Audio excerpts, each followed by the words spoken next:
So welcome back, everyone, to another episode of the Engineering Future Podcast. I have Sandra with me from Papaya Tutor. She's been doing some amazing things with her business, and I'm excited to talk to her. How are you doing today? Just tell us a little bit about kind of your beginning with Papaya Tutor. I know it's an amazing story, and we've been chatting actually for a little while. I wanted to bring it to the podcast for some time now, and I'm happy that we finally got to talk here on the podcast. Yes, I'm doing great. So, Papaya actually starts with a true need. I was going to school and working full time to go to school. So, my priority was actually work, not school, because I was here by myself. I came when I was 17 years old or 17 years young. Uh, and I just, like I was doing good in all of my classes, not amazing, but, good. Uh, but the only class that to me was like foreign language was programming. I had a good base in science and math ever since I was little. I was good at science and math. Programming was new, but you're an engineer and we all think we're very smart, we're going to figure it out. So I thought like, oh, I'm just going to figure it out, this is not going to be hard. Completely new. Just that different, like, I don't know, just a different zone, nothing that I had a base on. So I was failing that class and I needed to pass because I just got an offer by Accenture. And I was like, oh, I can not, you know, mess up my future. I need to pass this class. But tutors were about like $30 to $50 back then. And I couldn't pay that. I mean, I just didn't want to pay that because I didn't make $30 to $50 an hour. And I was like, no, there has to be a cheaper way. And so I went back to my roots. I asked my cousin who attended the best engineering school in Peru. And this engineering school in Peru has a huge reputation. So people actually go by food, or, back then they used to go by food from other universities to find a tutor from that engineering school. So I was like, oh, I have an idea. I'm gonna ask my cousin to plug me in. We're just gonna do, you know, Skype back then. And so I did. I got two tutors, the best. Like, I mean, I feel like they were just so humble because of the opportunity to tutor somebody in the United States. And I was so happy that I was able to afford the tutoring service. So I got two tutors and I put them in a group chat, and I would tell them like, hey, like, whenever I get stuck in a problem, one of you has to be available. And yeah, like, I mean, I optimized my learning in that way. Like, like I used to be like, hey, like, does anybody have a minute because I have a question? And they were like, yeah, like they were very responsive because they needed and wanted to make their money, and they were so nice. So we would just jump in a Google call back then, actually. And then I would go buy food to Western Union and send them money. So that's where I got. And then I hired at Accenture. I had my orientation in San Francisco. They talked about all of these like really cool tech companies that I was going to be able to work with because, Accenture works with most of the Fortune 500 companies. And that's where I got the idea. I was like, oh, like this could be cool, like an Uber type of platform for engineering students at a cheaper rate. And, this could be a good breakthrough, and we're going to be able to like support like Latinos for Latinos, right? Like we're going to be able to support our homeland. I was like, oh, that's really cool. But I didn't do anything about it because, like I was new, and I started little by little, but then I was like, I'm very dedicated to Accenture. Um, and I think it was like, I believe like 2, 3 years in Accenture, after working at a really cool, like, well, couple cool tech companies that I cannot mention, but like that's where I got, I guess, like the validation that I can do this, right? Because I was able to work in these companies, and like you think like, oh my God, I'm gonna work at this company, and these people are like probably like aliens and out of this world. And no, I mean, like, we're all smart, right? And I think that uh, the only difference is that, or not difference, I would say the only thing is that these people, yes, they're smart, but they do what they say they're going to do. So, just having good work ethic, there was really not difference between them and I. So they actually tried to hire me as well. Couple companies did, and that's where I learned automation. And that's where I learned like product management and the ability to pilot something manual. And so I was doing a merger and acquisition, the supply chain integration between two different companies, a cool coffee company, wink wink, and another one. And during the Thanksgiving break, I was like, oh, I'm just gonna do it. I'm just gonna do it. Like I had like this was 2018. I've been trying to like build the platform on my own uh, during my nights and weekends, but I couldn't really get it to where I wanted to be. So I was like, I'm gonna do a manual pilot because this is how other companies do it. So I went to Peru. I had contacted a professor from that university, and then luckily he said like, you can use my office to interview tutors. So the tutors, like, the students from there, they thought I was pretty legit. So like I had a line out the door, and it was pretty cool. My only criteria, because this university was really good, was that they can explain, if they can explain something to me as if I'm 5 years old, they can work uh, for Papaya, or they can tutor at Papaya. So that is our differentiator, right? Because I believe that you can only teach something that you really understand, and you can explain it and put it in simple ways, in words. So like that would be like the deal breaker for the people who I was interviewing. I was like, oh, like explain, I don't know, acceleration to me as if I'm 5 years old. Because to me, the other like part of the marketplace, right? Besides the tutors getting money, it is important to me that the students like are being helped, and in the way that we can help them is by encouraging them and by letting them know that you got this. It's simple, right? So there are people that can like explain you in simple ways. That's not me. I built it like I'm a student. uh, but like, have you ever had a friend that can just explain it to you simply? You're like, oh, I get it now, right?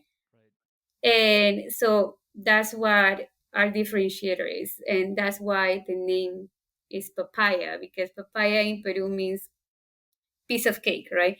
So in Peru, like when I was little, people would tell me, like, if I asked them, hey, how was that math test? Or like a really like hard like test, I was like, hey, how was it? Kids that were confident, they would be like, "Psh, papaya," like, like, I got it. How dare you even ask me? Like, I got it, papaya, or like, papayita. And so that's why we call it papaya, because we want to nurture that concept at the root of everything we do. So it's all about the students. In their tutors know that, every time a student comes in with, like thinking like, oh my God, I'm dumb, I cannot get this, like, and we tell them that it is their job to make sure that student leaves feeling like, oh, I got it, papaya. So that's how it started. So, yeah, I proved the concept in a manual way. In 2020, I started developing, and little by little, I formed my team because I put a hacking competition for my tutors who were really smart, and that's how I formed my team. And then COVID hit, so it was actually a blessing because they couldn't, like, their school kept getting delayed, so we kept getting the platform ready. And like, I wasn't going out, so I was just like working on it. It was really like a beautiful experience, and that's how I started last year, 2020. We built it. We launched a pay as you go model, similar to I don't know if you heard of ClassPass. Sounds familiar. Yeah. It's a unicorn startup, meaning Hmm. like they have an evaluation over $1 billion. So it was it's she's also an ex-consultant, like engineer, and she built that pay-as-you-go model for gyms and studios, dance studios, that did not work. And it's funny that I follow her footsteps because my pay-as-you-go model didn't work either. Even though I had like a lot of people that signed up, every time, like, like we would like wait for people to like book a class, it would be like hearing crickets. So then we redid the platform to do a subscription model, and that actually was this year, and we haven't really like done a big like launch like with bells and whistles, but we have when we launched it in a for friends and people that knew the platform, that actually did pretty well. And we launched it too soon because we like thought that like, okay, we launch it and then people will use it here and there. And we were from having like one or two classes a week to like having 5 to 7 a day, which was like crazy for us because people didn't know this, but and the people can just book a class and whatever. But us in the background were like running like chickens with our head cuts off. Like we were like, oh my god, like somebody, another class, like is somebody available? So it's a very similar story if you listen to her journey.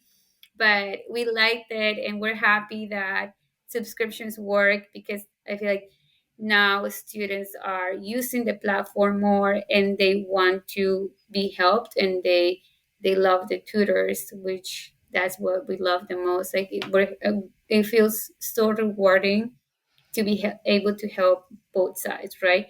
Because I understand the tutors, but when I came here to US, I was in that position of being a non-traditional, a minority, uh, like just Latina in STEM. So I think it came from both areas. Me coming from Peru, but also feeling the underrepresentation, working in Silicon Valley, always being the only woman at the table, and wanting to see more people who look like me, and thinking, what can I do to help?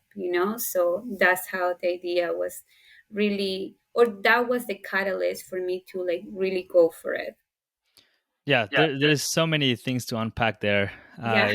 I mean, there is just the story of a coming from South America to the US, all the challenges that probably entail at the beginning. I know Mhm. from my story there was a lot of cultural challenges and Yeah. just feeling like I wasn't really enough when I was first like starting engineering. I want to start there. Like you mentioned that you were really hesitant to start this business, the Papaya Tutor business, because you didn't think it may become what's become so far. What how how did you overcame that barrier of feeling that maybe wasn't the right time or you didn't feel sure you wanted to start it, and maybe walk us through some advice that you may give other Latinos that want to start their own business or even want to come from South America or Central America to the US and start something here in the States? Um, so,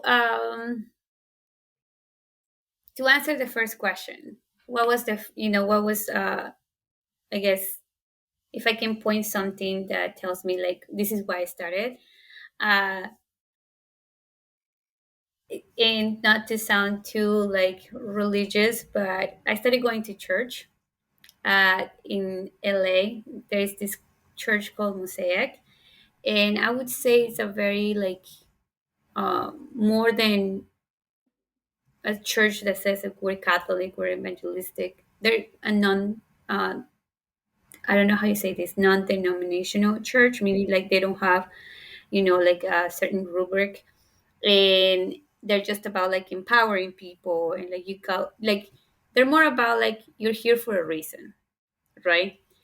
And I think that it was when I was doing a project at a social media company uh, that like I was going with my, I had like, I bought myself a nice car, a convertible. So I was like driving through Mali because I was living in California with my convertible, just depressed. Like, and I was just thinking, like, what's going on? Like, I'm happy. Like, I'm living my wildest dream, or this is what I thought I would be living, right? Like I'm working for this like really cool company that have like like restaurants inside the company. Like you don't have to pay for food. I mean, I'm pretty sure you heard of like this Silicon Valley companies, right? Um, I have a nice I have a nice life, and I achieved more than what I thought I could achieve. Even at Accenture, I was able to enter the strategy firm, which is the arm of Accenture that um, it's like they only work with C-level people, so it's a strategy, corporate strategy, and you have to have an MBA from a top 20 to enter. And I was able to break into that, and so I was doing good, and I just didn't understand, and I started going to church, and like I think that I just felt like I wasn't fulfilling what I'm supposed to be doing here.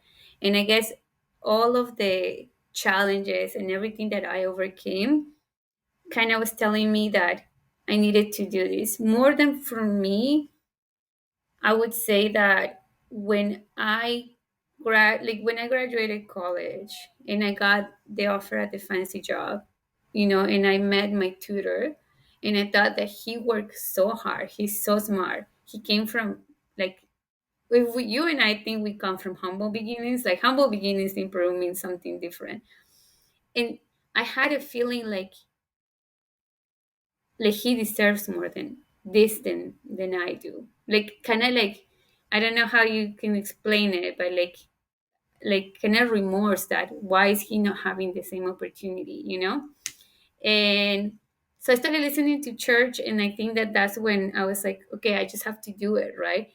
But it's a lot of sacrifice. It's not your nights and weekends, and like you say bye to your personal life, and it just, I don't know, it's like something bigger than you that feels like you just have to do it. Like it's like so deep in your heart that you're like, this is what I'm supposed to be doing. And that's how I started. I would say the advice that I would give to Latinos that want to start their own business: there's never going to be a right time, but if there's something that you feel like you have to do, it's there for a reason. And you might as well just explore it, because you don't want to like,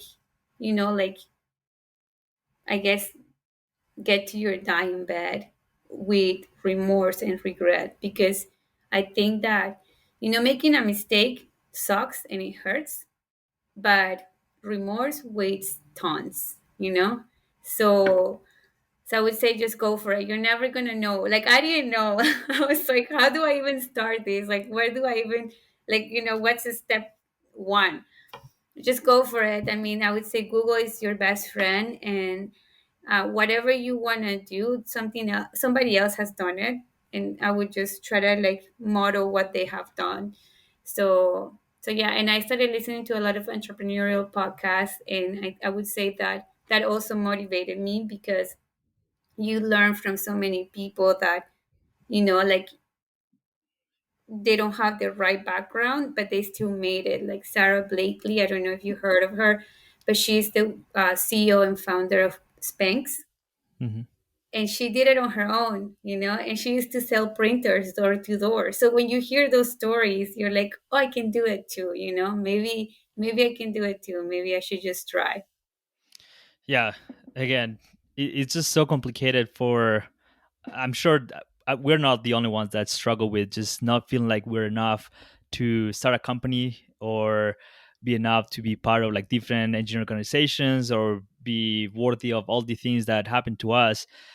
I just feel like, for me, in my case, coming from Colombia, and coming to a new culture that is so different than what I was used to when I grew up, it's always hard to realize that the work that we do is important, and the work we're doing is valuable, and the things that happen to us is because we're working hard for it. So sometimes it's just too easy to feel that we're not enough. And I know I'm not the only one. I'm sure you have felt the same in many stages of your career. But it's just interesting how, as Latinos, we're sometimes just used to not feeling enough, and feeling like there is something holding us back.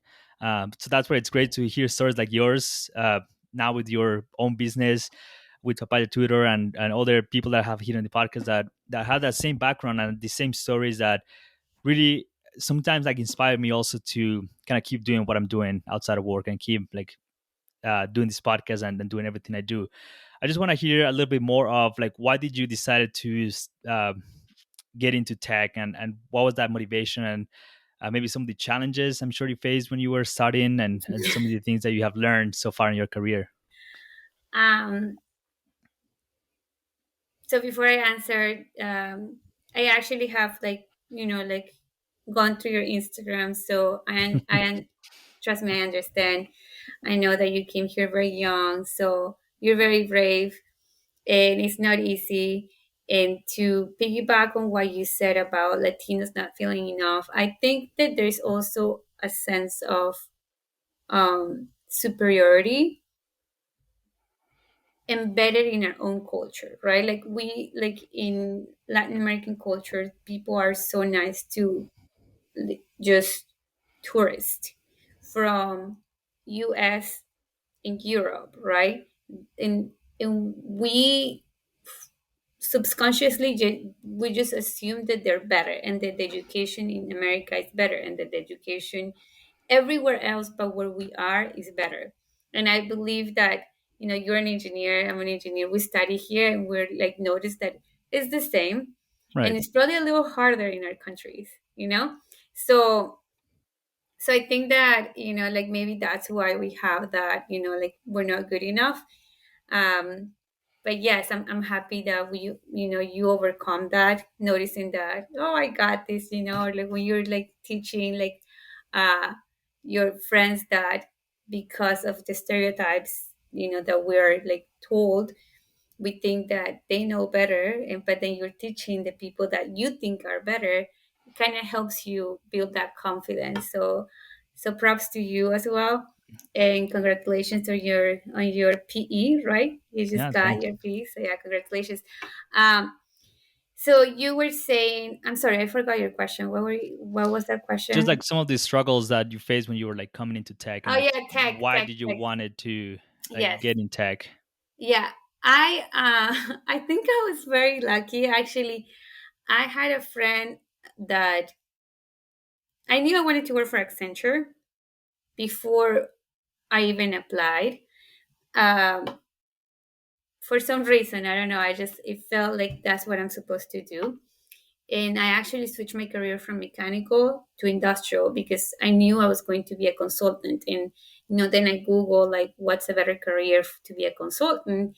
And so I switched to industrial because they're more versatile. And I learned that, Accenture is a company that is working to help other companies in many sectors just do things better. And I was like, oh, that's what I want to do. I just want to go to a company, fix their problem, and then move on.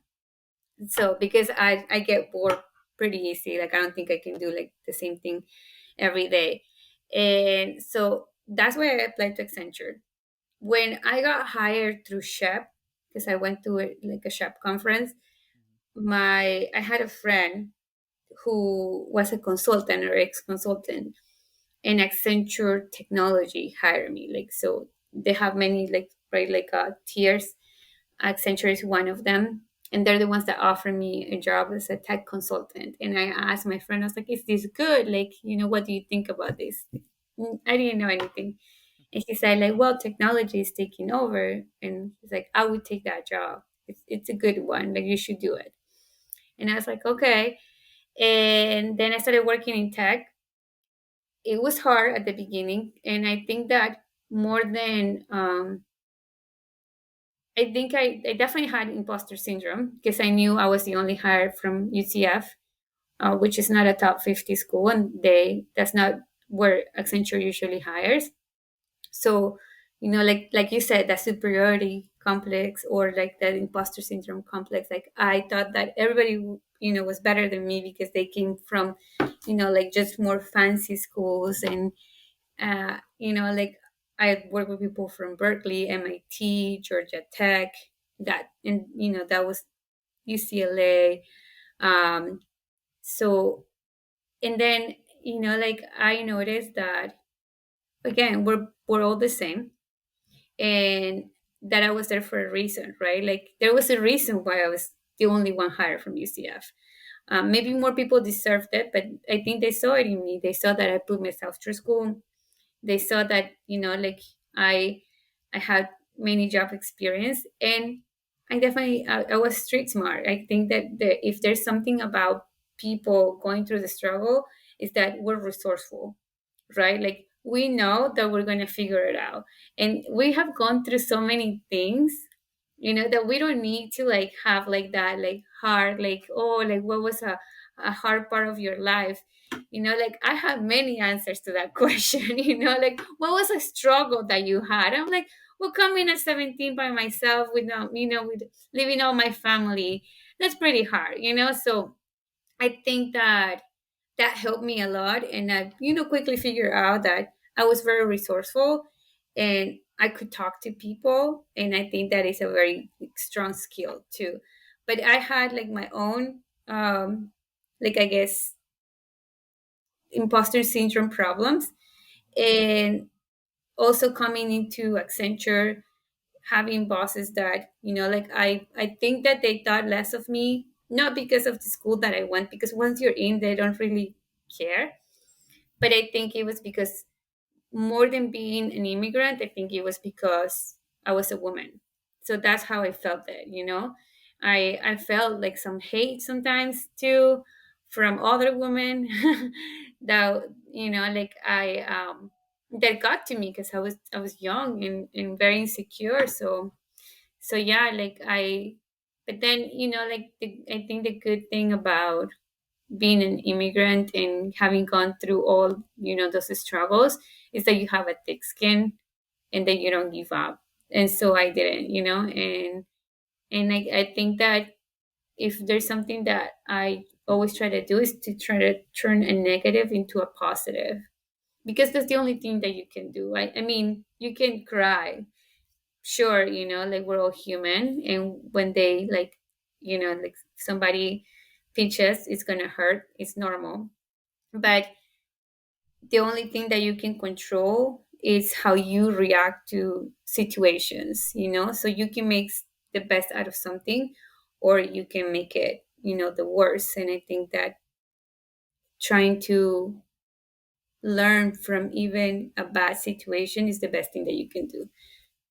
Yeah, again, it's just so many things that I know you face in your career. I mean, being an immigrant from another country, being a woman in tech, there's just a lot of obstacles that we as just minority need to overcome. Not only imposed by society, but like imposed by ourselves too, like imposter syndrome, just like that lack of fear, like the fear of failure, fear that we're not enough. So there's just so many things that I think us as immigrants can overcome to get where we are. That it gives us, I think, sometimes gives us a um, competitive advantage over other people just because of the experience that we have and like different background. I just have a couple more questions for you. One of them is, how can we get like more people excited about STEM? I know that's something that is so hard. Just the misconception that STEM is just a field for older people that just sit at a desk doing computer stuff or calculations or something. How can we get more people excited about STEM and showing them how exciting it is to work in this field? I think that two things. I would say for younger people, I would say that if you like figuring out, you know, like problems in your life, or even if you like puzzles, I think that that's Mhm. something that maybe woke up my problem solving like love. Um, when I was little, I used to like love puzzles, like just like, like just putting them together, or trying to like, solve them pretty fast. I think that that's where my love started. And I would say, so for younger people, like, right, like to get them excited that way. And for people who are coming into, like, I would say, like, a decision about college or career, you're creating the future with STEM. Like that, it's pretty cool, right? Like now you're about to have flying cars. They're Mhm. out there. They're just not mainstream, right? Like there are companies that are working on flying cars, and you get to be a part of that. I think that that has to be the coolest thing. If you have to just figure out that what you like, what you're good at, and there's always going to be a space for you because STEM is huge. I used to work with an ex-journalist in the consulting arm, and she was an ex-journalist, based or focused on education.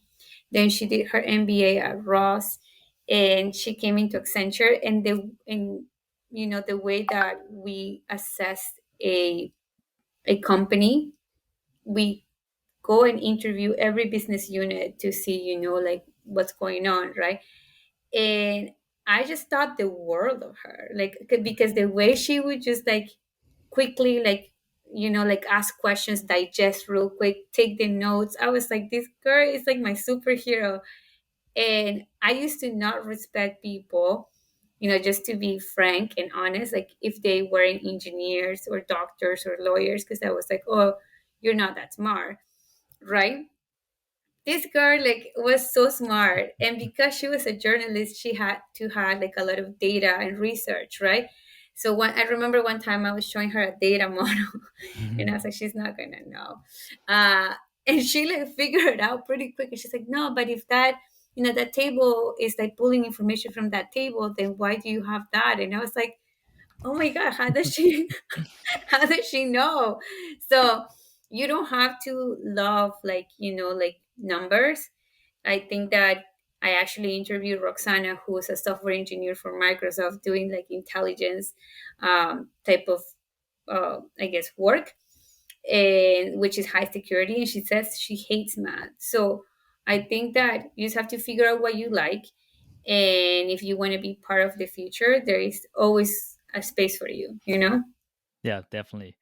Yeah, thank you for your story. I know you have probably overcome a lot of challenges, and it's just amazing to see that this vision you had for this company for tutoring, you actually you saw the problem and you seek to solve that problem, which is one of the main things we in STEM do, is just find a problem and find a Mhm. solution, which is really interesting and amazing. Such a clever solution that a lot of people, students, uh, I'm sure you have students from many parts of the world are taking advantage of this resource that you are providing, and it's just great to see how far Papaya Tutor come. I know we've been talking for a few months, maybe a year or so, and it's just great to see how far it has come. I just have one last question for you, and that's how can we continue engineering our future?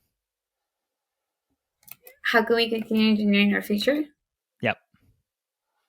Um, I mean, I would say to if you always try to make the world a better place, or like an easier place to navigate, I think that's how you can continue to engineering a better world, or the world of tomorrow. Right. um, there's always going to be problems, and I honestly believe that the best people to solve them are engineers, because I mean, I might be biased because I'm one, but I just think that we don't give up, like. And I don't know you, but I definitely like, have worked on one problem all night with my friends, and we're like, oh my god, like, like you feel defeated, but not really. It's like, I don't know, you fall in love with the challenge. And I think that if you see problems around the world like that, and you just look at them as an engineering problem, that there's going to be a solution,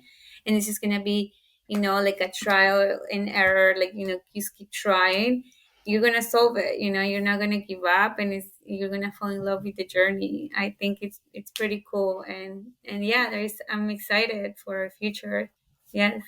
Yeah, it's definitely exciting to just solve problems that are impacting just so many people around the world every single Yeah. day, and that's one of the things I really enjoy about engineering, and just seeing other people kind of doing also great things online. I just want to say thank you for coming to the podcast. It's just great to hear your story. Do you have any last words of advice? Where can people find you online and reach out to you? um I'm gonna put my contact. Actually, I haven't done this, but I'm gonna put my contact under Papaya, and everybody can reach out to me. LinkedIn, I'm just Sandra V LaPlante in LinkedIn, so people can reach out to me as well.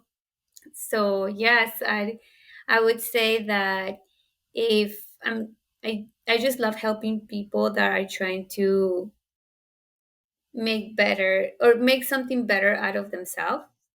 And I think that that's why I also love, doing Papaya, because when students come in, I tell them, hey, let's look at your curriculum, let's see what classes you're taking. And I just like, so if anybody wants to make a pivot, or you're like maybe tired of like living the way you are, which is probably not the best version of yourself, and you want to just have somebody that can help you, I'm your girl, because I love that. I love people that are trying to like just become the best versions of themselves. I think that I always try to surround myself with people like that. So, and I love people helping. I love helping people that are trying to do that with their life. Yeah, absolutely. Thank you so much again. And I know we'll probably collaborate in the future. I know your mission and the mission that I have with Engineering Futures to help other people, to help students, to help young professionals. It's something that we align a lot, and I'm sure we'll do another collaboration in the future. So it was a pleasure talking to you, and yeah, thank you so much. Thank you. Bye. Okay.